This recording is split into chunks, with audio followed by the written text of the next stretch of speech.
Hello friends, welcome back to our YouTube channel English Walla hub. आज हम advanced English structure में कुछ इस प्रकार के सेंटेंसेस लाए हैं, जैसे चलो मान लेते हैं कि वह निर्दोष है, चलो मान लेते हैं कि तुम्हारे पास कार है, चलो मान लेते हैं कि रमेश एक डॉक्टर है। कुछ इस प्रकार के सेंटेंसेस बताएंगे किस तरह इन सेंटेंसेस को इंग्लिश में बनाना है। तो चलिए देखते हैं।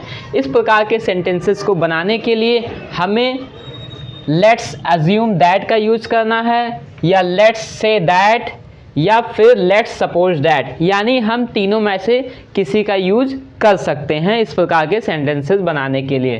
फिर उसके बाद में हमें सेंटेंस लिखना है, यानी जो सेंटेंस रहेगा उसको हम उसमें ऐड कर देंगे और हमारा सेंटेंस बन जाएगा। अब हम एग्जाम्पल के थ्रू समझते हैं कि पहला एग्जाम्पल है, चलो मान लेते हैं कि वह निर्दोष है। ठीक, यहाँ जो लेट्स अज्यूम दैट है, लेट्स से दैट है, या लेट्स सपोज दैट है, इन सब का मीनिंग होता है चलो मान लेते हैं कि। ठीक, इन तीनों का मीनिंग क्या होता है? चलो मान लेते हैं कि। ठीक, उसके बाद में सेंटेंस उसको लिख देंगे। तो इसके लिए हम क्या लिखेंगे? लेट्स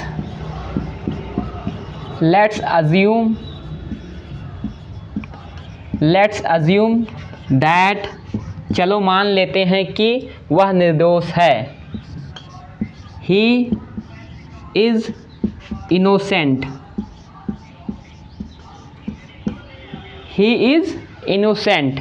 ये हमारा सेंटेंस बन गया है। अब हम दूसरा सेंटेंस देखते हैं। चलो मान लेते हैं कि तुम्हारे पास कार है, चलो मान लेते हैं कि तुम्हारे पास क्या कार है। तो अब क्या हम इससे बनाते हैं? लेट्स से दैट, किसी से भी बना सकते हैं। तो लेट्स से दैट, चलो मान लेते हैं कि, इतना हो गया। चलो मान लेते हैं कि लेट्स से दैट तुम्हारे पास कार है, ये सेंटेंस है। ठीक, और इसको सेंटेंस के रूप में बना देंगे।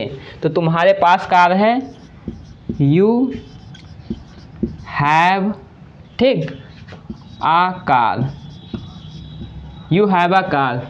भले ही इसमें एक कार नहीं है, लेकिन यहाँ एक सिंगुलर चीज़ शो कर रहा है, इसीलिए हम ए लगा देते हैं इंग्लिश में। ठीक, तो let's say that you have a car. ठीक, अब हम नेक्स्ट सेंटेंस देखते हैं किस तरह बनेगा। ठीक, चलो मान लेते हैं कि रमेश एक डॉक्टर है, चलो मान लेते हैं कि रमेश एक डॉक्टर है। ठीक, तो फिर से हम किसी का भी यूज कर सकते हैं। तो हम यहाँ यूज कर रहे हैं let's assume that, let's assume that, चलो मान लेते हैं कि। ठीक, इतना हो गया। अब उसके बाद सेंटेंस लिखना है। तो यहाँ क्या, यहाँ तक हो गया है। तो रमेश एक डॉक्टर है, Ramesh is a doctor, Ramesh is a doctor. ठीक, अब हम चौथा सेंटेंस देखते हैं किसका बनता है।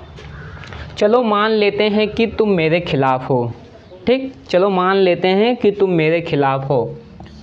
तो लेट्स अज्यूम दैट, चलो मान लेते हैं कि तुम मेरे खिलाफ हो, ये सेंटेंस है। तुम मेरे खिलाफ नहीं हो, सॉरी। तो you are not against, you are not against me. ठीक, चलो मान लेते हैं कि तुम मेरे खिलाफ नहीं हो। Let's assume that you are not against me. ठीक, ये सेंटेंस बन गया है। लेकिन एक चीज़ मैं आपको बताना चाहता हूँ कि जैसे चलो मान लेते हैं कि के लिए हम तीन में से किसी एक का यूज करते हैं, या अगर हिंदी में सभी आ गया चलो मान लीजिए, तब भी हम इसी तीनों में से एक का यूज करेंगे।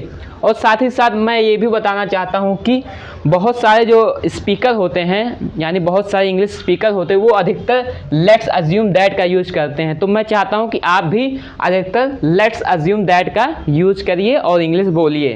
ठीक, अब पांचवा सेंटेंस है, देख लेते हैं। चलो मान लेते हैं कि राज झूठ बोल रहा है। ठीक, अगर इसके जगह पर अगर ये आ जाता है, चलो मान लीजिए कि राज झूठ बोल रहा है, अगर मान लीजिए ये सब भी आता है, तब भी हम इन्हीं सब में से किसी का यूज करेंगे। तो ठीक सेंटेंस क्या है? चलो मान लेते हैं कि राज झूठ बोल रहा है। तो इसको आपको ट्रांसलेट करके हमें कमेंट में बताना है। इसको ट्रांसलेट करके हमें कमेंट में बताओ। ठीक, आई होप दैट ये वीडियो आपको समझ में आ गया होगा। अगर आपको समझ में आया है तो आप हमारे वीडियो को लाइक और चैनल को सब्सक्राइब करना ना भूलें। Now we meet in next video. Bye bye, take care.